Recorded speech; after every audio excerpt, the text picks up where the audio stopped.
So, ayan Sir Alec Hinley. Good evening, good afternoon ulit. So, ito sir, yung blowback housing. So, okay naman pa rin naman yung return niya.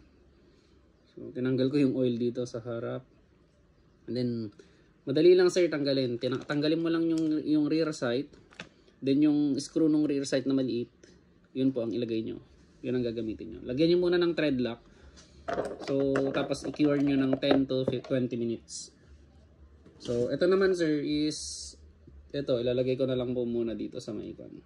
So, lagyan ko lang ng konting thread lock kasi baka pag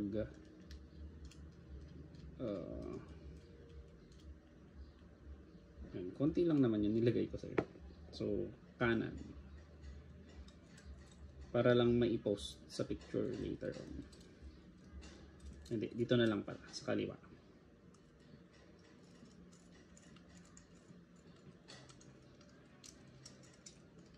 Later on. So, gumamit kayo ng magandang tawag dito. Tawag dito. Yung Allen hex. Kasi yun. Huwag niyo masyadong higpitan sir. Pag humigpit na, okay na. So, dagdagan natin. Iikot eh.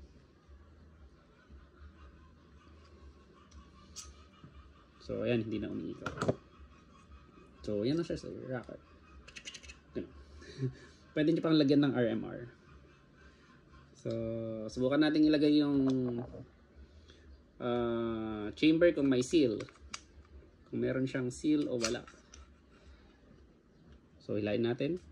Oh, meron. So, meron. Sorry, meron. So, subukan natin ilagay. Saan ba yung ano? So, ilagay natin to. Yan. Okay.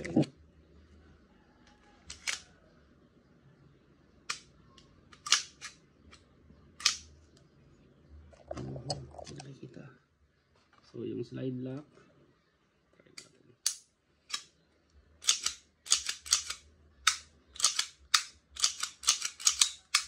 So, ayan. Ganyan sir. Napaka-simple lang.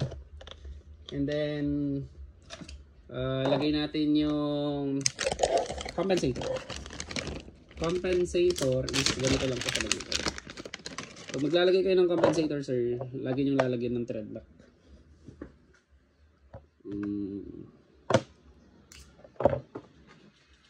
Diba? Saan ba yung ano ito? Compensator. Ito ba? Ito siguro. Try natin. So, luluwagan nyo muna ito. Itong dalawang grab screw dito. Yan. Pag naluwagan nyo na sir is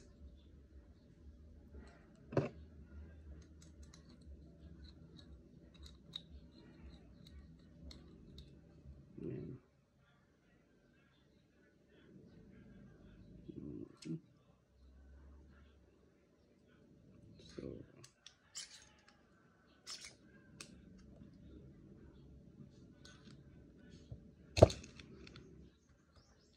So push nyo. Push nyo ng mabuti.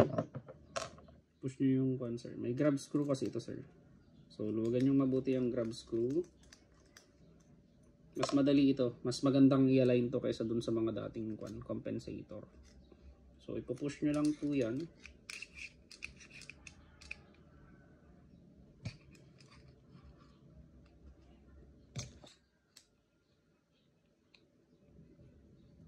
Yan.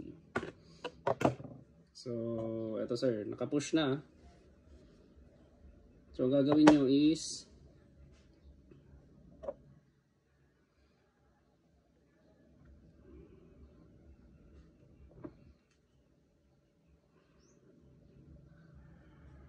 kumuha muna kayo ng O-ring.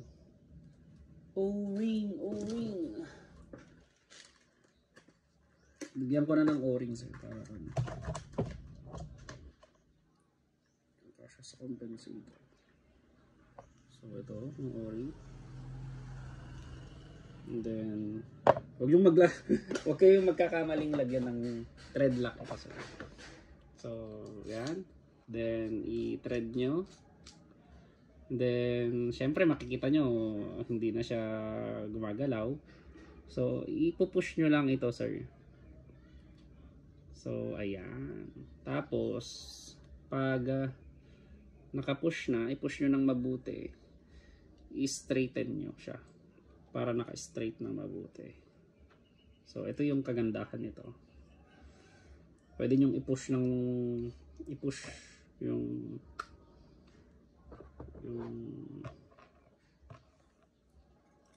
so, maglalagay muna tayo ng thread lock. Konti lang para kumagat lang. Pan na 6 minutes. Dagdagan nyo na lang later on, sir, yung thread lock. Konti lang nilagay ko baka meron pa kayong gustong gawin. I-chrono check na lang natin to. Tapos i-con ko na lang siya. Anong tawag nito?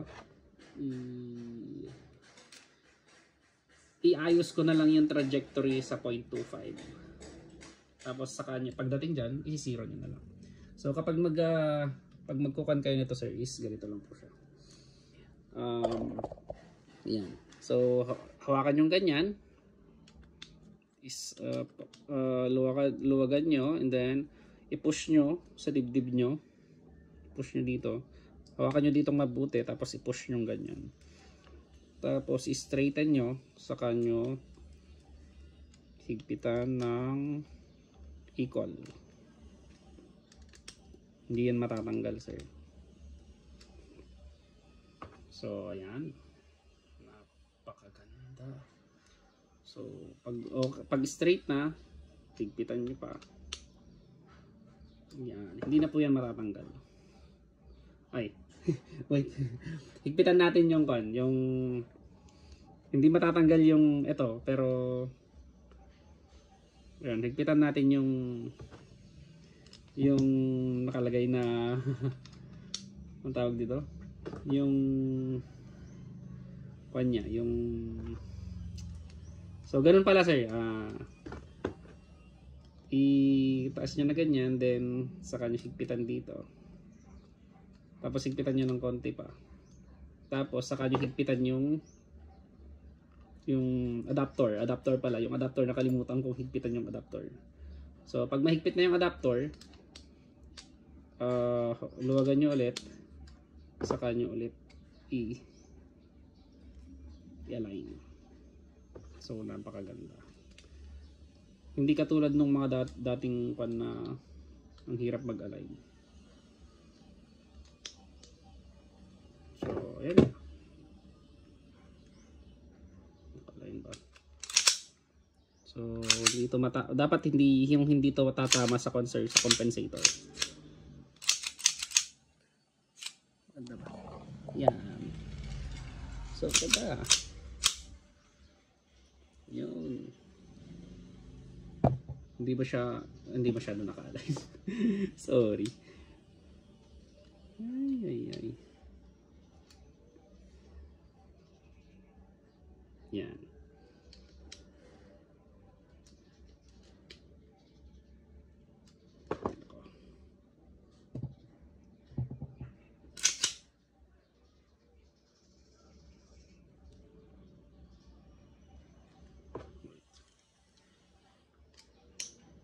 Mas mahirap i-align yung dati, sir, kasi kailangan mo mag-align doon sa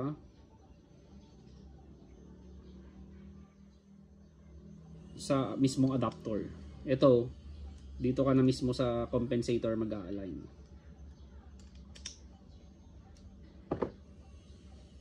Yun. Okay na ba? Yun, naka-align na. So, ayan. So nice. 10 minutes na pala, kainis.